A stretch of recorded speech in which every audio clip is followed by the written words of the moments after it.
Like 5,000 likes to this video, we will upload more patriotic news.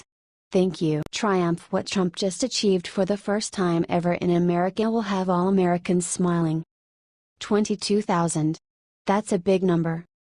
Especially when it's the number that the stock market, specifically the Dow Jones Industrial Average, hit for the first time in history. And it's all attributable to the election of President Donald Trump. Of course, the MSM won't report that. Not if they can help it.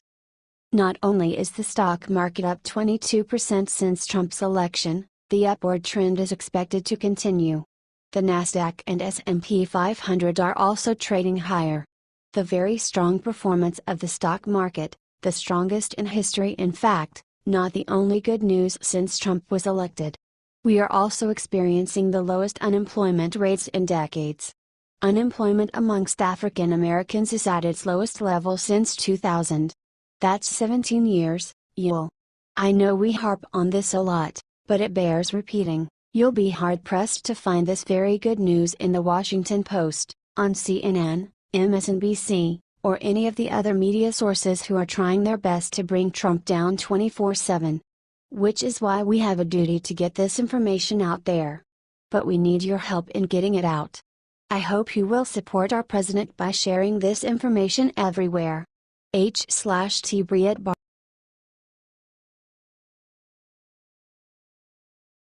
Loretta Lynch's dirty secret just leaked, and it's worse than anyone could imagine. On Friday, Kim.com dropped this bombshell on Twitter. He posted this on Friday and showed that Loretta Lynch was using an alias to contact certain DOJ officials. The Department of Justice was forced to release hundreds of emails to the American Center for Law and Justice, ACLJ, about AG Lynch's secret meeting with former President Bill Clinton.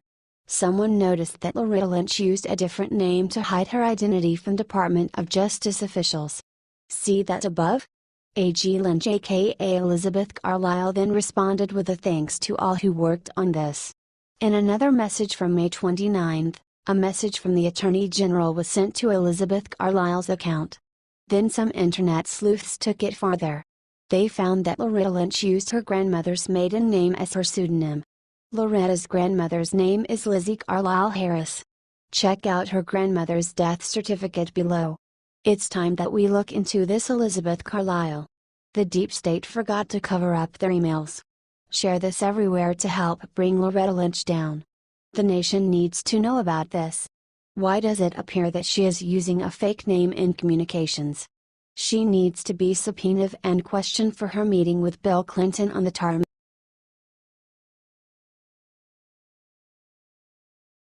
Shots fired. Trump just issued brutal threat to Republicans trying to take him down. The traitors in the Republican Party are already circling like vultures. Bill Kristol was a never-say-Trumper during the 2016 election. Obviously, no one cared what he had to say, since Trump is now the POTUS. Trump knew that, and referred to him as a loser during the campaign. Well, he's ramping up again.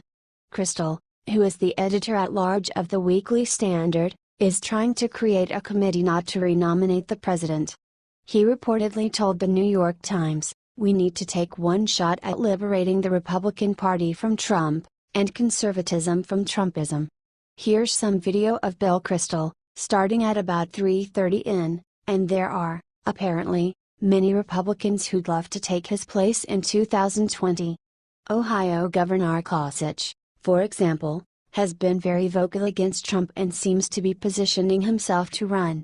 Most of the others, though, are laying lower, but still courting donors and interest groups for support. Should Trump be worried? Not according to White House spokeswoman, Lindsay Walter, who warned, "The president is as strong as he's ever been in Iowa, and every potentially ambitious Republican knows that. I think that the more they try to tear him down, the stronger Trump's base gets. We got him elected the first time, and we can do it again. Do you agree? Comment yes or no and please share to get all the support we can." H/T The Washington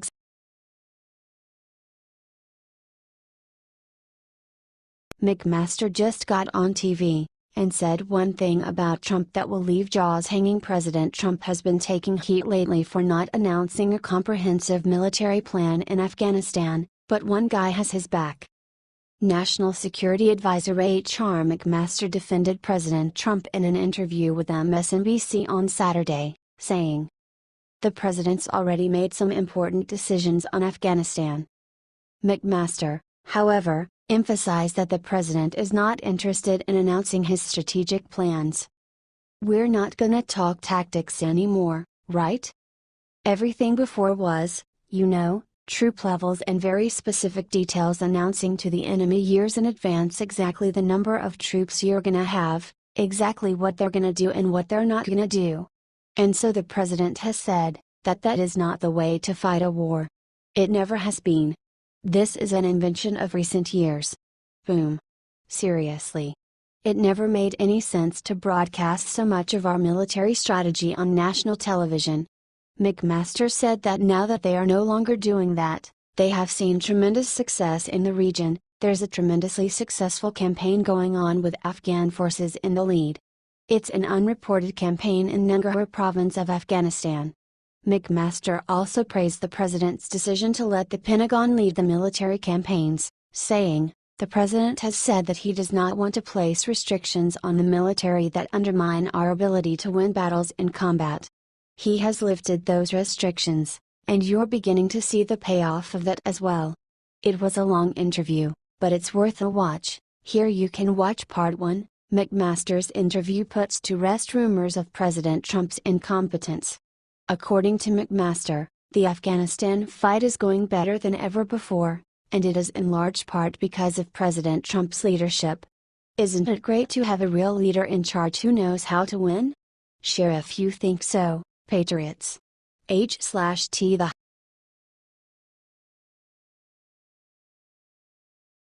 Comeback King Jeff Sessions is all smiles after the amazing news General Kelly just gave him. Remember how just last week everyone was freaking out about President Trump firing Jeff Sessions as Attorney General? Since then, he fired Spicer, Scaramucci, and Priebus, but no Sessions.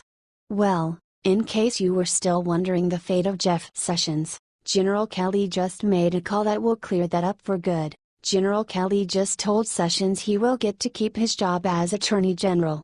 According to the Associated Press, the call was made on Saturday, right after he was appointed the new Chief of Staff, and let Sessions know his job is secure. However, this is not the only message Kelly delivered to Sessions in that call. He let AG Sessions know that President Trump, despite keeping him, is still very upset over his Russian recusal and the way he has been prioritizing his Justice Department so far. So, it would be presumptuous to say that Jeff Sessions is out of the woods just yet, however his job is safe. For now. Still, despite Trump giving General Kelly many new authorities as Chief of Staff not delegated to Reince Priebus, at the end of the day he too serves at the pleasure of the President. So, Sessions, just remember who you work for and you should be fine. Share this out everywhere if you are glad to see Jeff Sessions back on Trump's good side, at least, for now. Share.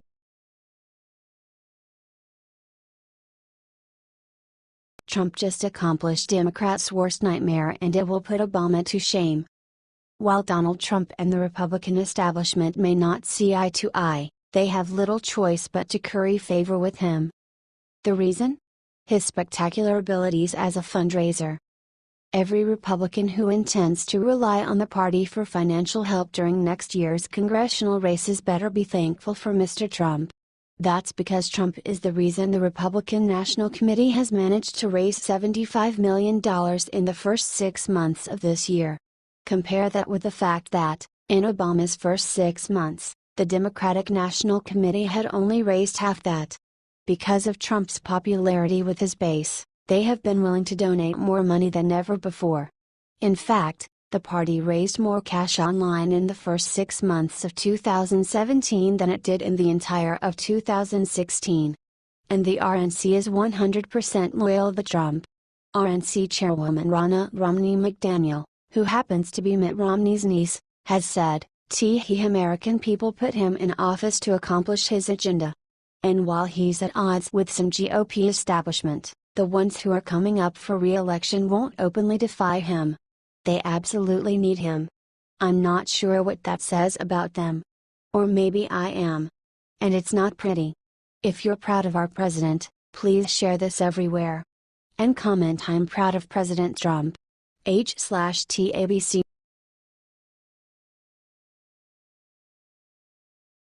Puma just revealed Hillary's darkest secret in newly released emails that will leave the world stunned. Uh-oh. The Judicial Watch just got their hands on some prime Hillary Clinton emails that reveal the huge conflicts of interest she had between her position as Secretary of State and her role in the Clinton Foundation.